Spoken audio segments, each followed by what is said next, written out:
All right, let's do this thing.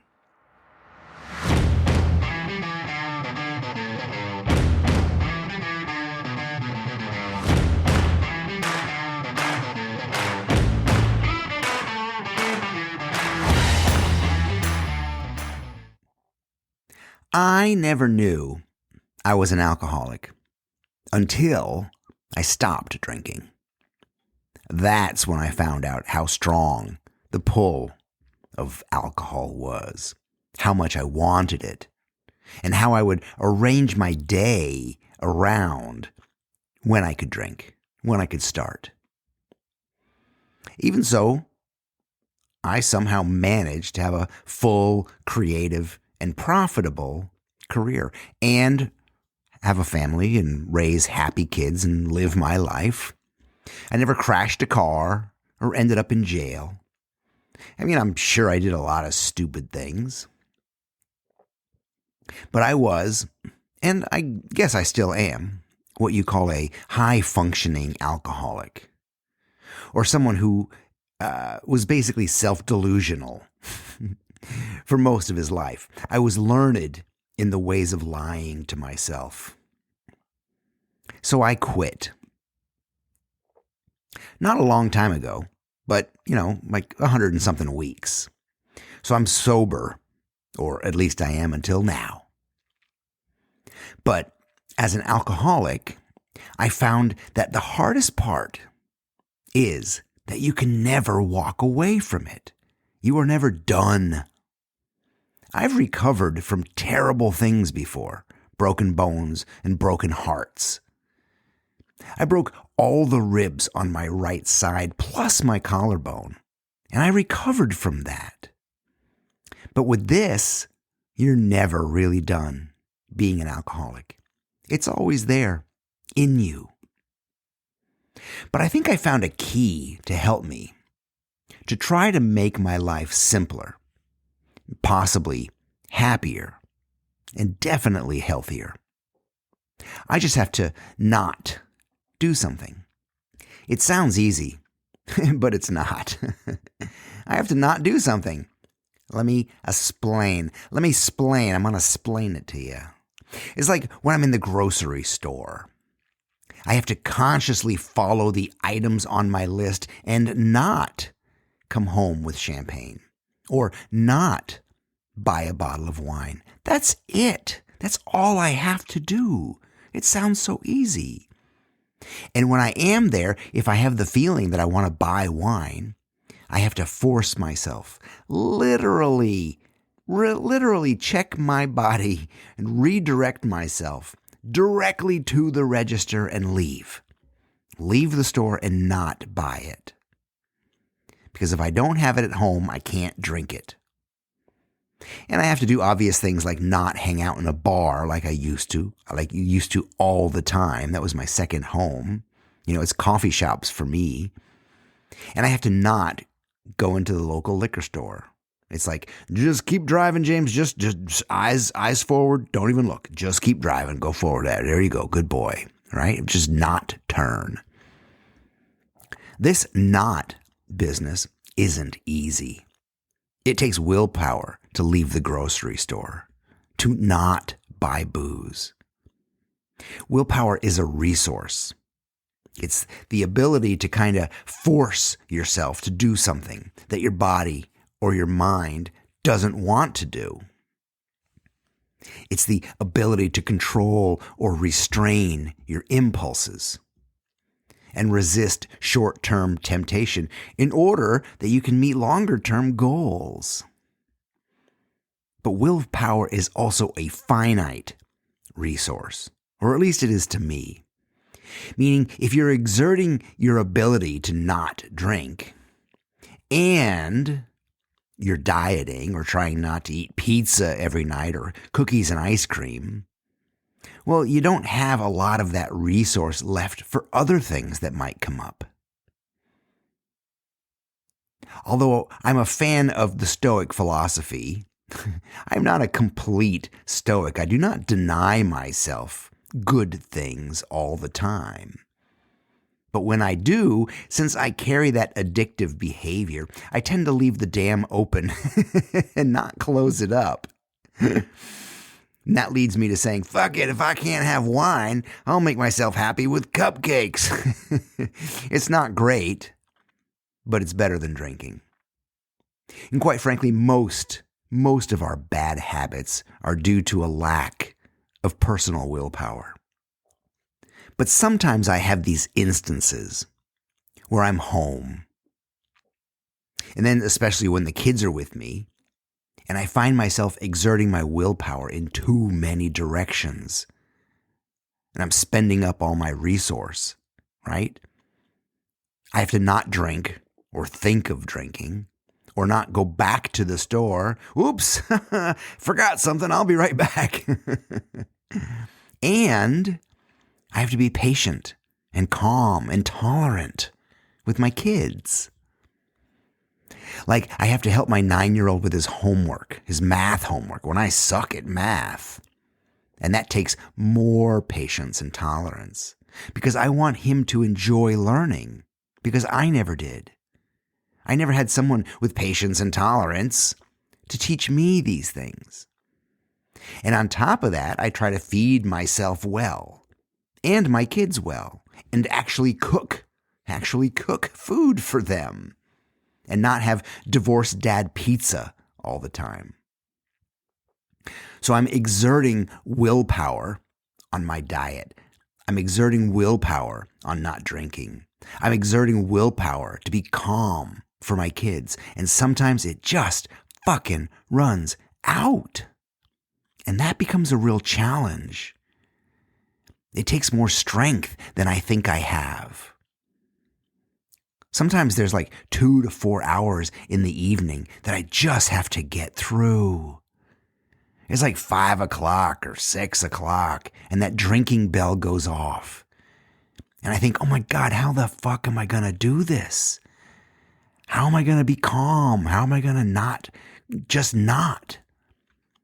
I just want to go straight to bed and get the day over with and ignore it, but I can't.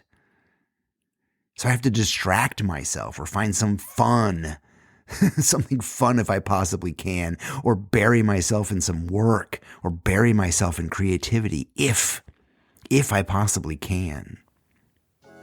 Okay, right about now you're thinking, man, I wish James Victoria could be my mentor, my guru. Hell, I wish he was my coach. He's a cool guy. He knows some shit. Well, we can make that happen. Go to yourworkisagift.com and click on the coaching. There's a questionnaire that will probably help you to begin with, but will also give you access to a free call, and we can talk about it. Let's free you up from your overwhelm or creative frustration. Let's build your business. And let's help you get paid to do what you love. Again, go to yourworkisagift.com. Let's talk. Okay, now back to our story. The other night, I was having some terrible drink cravings. It was bad. It was bad like I haven't had it in a while. Like I could feel it physically. And I was trying to figure out how I could get through it, or over it, or whatever it. And I accidentally did something pretty great. The kids and I have movie nights on the weekend. And I generally try to direct them to movies that they can learn from, movies that are enlightening or educational or historical, or show them heroes from real life. You know, occasionally we have Aquaman or some Disney shit or the Marvel crap, you know, but all of that is just infantile and junk and pure distraction. But the other night we watched a film called 42. Now, 42 was the number on Jackie Robinson's baseball jersey. And side note, it's the only number to be retired in baseball history. 42 is a beautiful movie. And even if you're not a baseball fan, which I'm not a huge baseball fan, it's a beautiful movie about the Jackie Robinson story and how he was the first black ball player to play in the white leagues. It stars Harrison Ford and a wonderful performance by the late Chadwick Boseman. And what's portrayed in the movie is that Jackie Robinson was the perfect player to break the color barrier, perhaps the only man for the job. I'm sure there were tons of ball players from the black leagues who could play at that professional level. But I'm not sure any of them would have the inner strength, the willpower, the ability to just not like Jackie did. Because Robinson was black and the crowds and the other teams didn't want change or integration, he was constantly taunted and jeered and abused in the most horrible ways. And he had to not. That's all. That's all he had to do. He had to not lash out, not complain, or scream, or break down in public, or crumble like most men would have. That's all. He had to not fight back. That takes a shit ton of strength. Think of that. He just had to not do something. And it was incredibly hard. Now, I'm honest with my kids, and they know about my alcoholism and how hard it is for me. And it's not a bummer for us. We joke about it even. But after this particular evening of resisting temptation, of not drinking, I was settling the kids down to bed.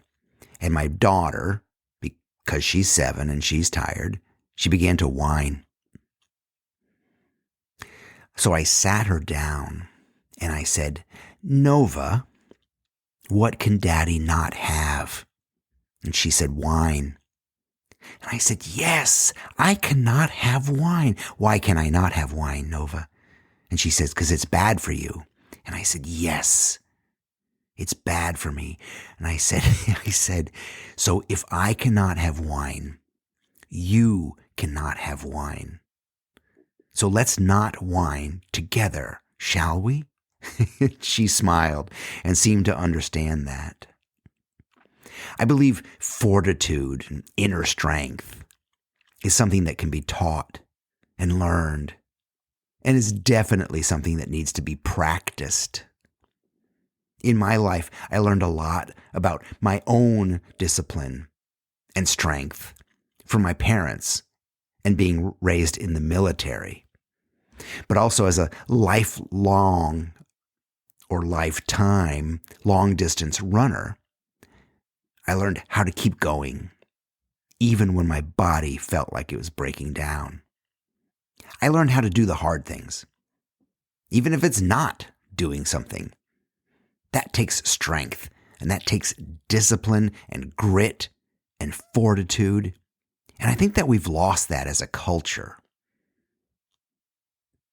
And it needs to be taught. It needs to be brought back, because it allows freedom.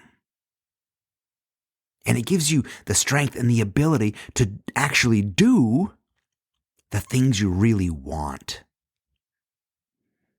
Listen, in your life, if you practice anything, you will get good at it. You can also practice not doing something. Think about that. Think about practicing not doing something. Sounds like the easiest thing in the world, to not overeat, right? You just put less on your plate. Don't have seconds. How about not start the day with donuts? Or not to drink those sugary sweet sodas or eat the salty lard chips, both of which are designed like alcohol to make you addicted. Just not bring those things home. Just not do it and walk away. So for the next week, think about that. Think about the power of not doing something. I love you guys. Listen, this podcast is called The Right Questions. And if you got questions, I want to hear from you. Drop me a line. I want to help you out in your career. I want to help you make a living doing what you love. And if you want to hear more advice and more questions, you can listen to a new episode of The Right Questions every Thursday on Apple Podcasts or Spotify or whatever your favorite listening device is. And listen, if you want to see what I'm up to and follow me on Instagram. It's at James Victory. And go to yourworkisagift.com and subscribe for all the heads up and all the news and all the events and all the classes that I'm doing. There's a class that's enrolling right now. It's called Design Thinking and Unthinking. Check it out. It's damn good stuff. And by the way, to celebrate my sobriety, my 100+ weeks of not drinking, I've started a new art project. It's called For External Use Only. And it's a series of hand-painted, one-of-a-kind wine bottles and champagne bottles. Who'd have thought? Check them out today. Go to, again, yourworkisagift.com. I love you, and we'll chat later. Adios.